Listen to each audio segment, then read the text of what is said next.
Hello बच्चों, क्या हाल चाल। कैसी चल रही है आप सबकी पढ़ाई। आज हम पढ़ने वाले हैं एक नया टॉपिक जिसका नाम है इलेक्ट्रोलिटिक कंडक्टर्स। लास्ट टर्म पे बच्चों हमने मेटेलिक कंडक्टर्स के बारे में पढ़ा था। आज हम डिटेल में इलेक्ट्रोलिटिक कंडक्टर्स के बारे में पढ़ेंगे। So what are electrolytic conductors? The conductors which conduct electricity by undergoing a chemical change are known as electrolytic conductors. In these type of conductors, decomposition of electrolyte take place. क्या मतलब होता है decomposition का? कि breakdown हो जाती है electrolyte की अपने constituent ions में. The ions are positive also and the ions are negative also. एक special बात जो इलेक्ट्रोलिटिक कंडक्टर्स के बारे में हमने पढ़नी है वो ये है कि they do not conduct electricity in the solid state but they conduct electricity in the मॉल्टन state और एक्वस स्टेट। इसका क्या रीज़न होता है कि जब ये सॉलिड स्टेट में प्रेजेंट होते हैं there ions are not free to move, और अगर आयंस फ्री नहीं होंगे मूव करने के लिए तो वो इलेक्ट्रिसिटी को भी कंडक्ट नहीं कर पाएंगे। तो इसीलिए सॉलिड स्टेट में ये इलेक्ट्रिसिटी कंडक्ट नहीं करते हैं। ठीक है। The electrolytes are divided into two. सबसे पहले होते हैं strong electrolytes and the second one are weak electrolytes. Strong electrolytes are the ones which dissociate completely into their respective constituents. इनका जो डिग्री ऑफ डिसोसिएशन होता है which is denoted by alpha is equal to 1। इसका मतलब क्या होता है कि 100% डिसोसिएशन होती है इन टाइप के इलेक्ट्रोलाइट्स में। इसका एग्जाम्पल क्या है? सोडियम क्लोराइड, एसिड्स में हम ले लेते हैं H2SO4, सोडियम हाइड्रोक्साइड एक्सेट्रा। और ये वाले जो इलेक्ट्रोलाइट्स होते हैं the strong electrolytes conduct more electricity. उसके बाद हम बात करते हैं वीक इलेक्ट्रोलाइट्स की। ये जो वीक इलेक्ट्रोलाइट्स होते हैं ये कम्प्लीटली डिसोशिएट नहीं होते हैं अपने कॉन्स्टिट्यूएंट आयंस में, and the degree of dissociation which is denoted by alpha is less than 1. Why the degree of dissociation is less than 1? Because they don't dissociate completely into their constituent ions. इसका example है ammonium hydroxide, hydrogen cyanide ले सकते हैं। Ammonium chloride is also one of the example of this weak electrolytes. So you have to learn the examples along with the definition. तो हमें क्या पता लगा कि जो इलेक्ट्रोलाइट्स होते हैं वो कितने types. Now what we have to learn about factors affecting the electrical conductivity. हमने एक एक फैक्टर को कंसिडर करना है और उसके बारे में डिस्कस करना है। So the very first factor which affect the electrical conductivity is inter-ionic attractions. Inter-ionic attractions का क्या मतलब होता है बच्चों? सॉल्यूट के पार्टिकल्स के बीच में इंट्रैक्शंस होती हैं, तो इसीलिए इन इंट्रैक्शंस को हम सॉल्यूट इंट्रैक्शंस भी बोलते हैं।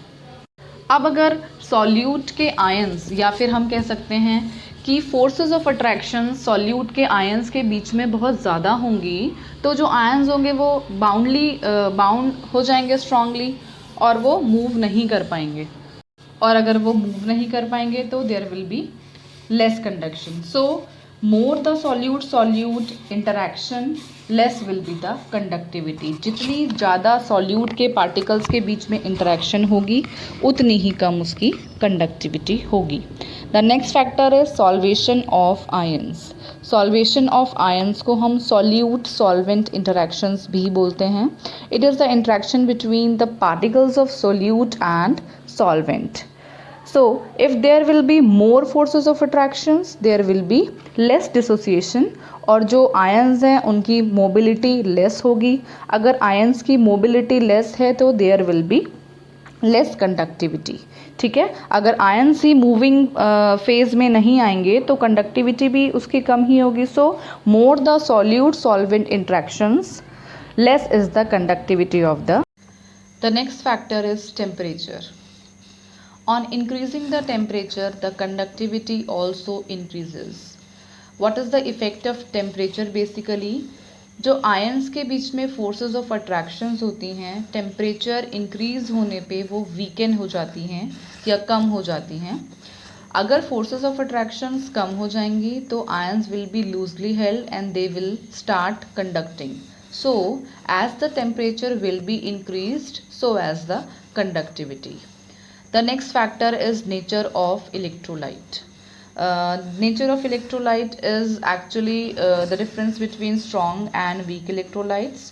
जो strong electrolytes होते हैं उनकी 100% dissociation होती है and they conduct more electricity, and in comparison to strong electrolytes, जो weak electrolytes होते हैं, these are not able to dissociate completely, so they conduct less electricity, or you can say their conduction power is less than that of strong electrolytes.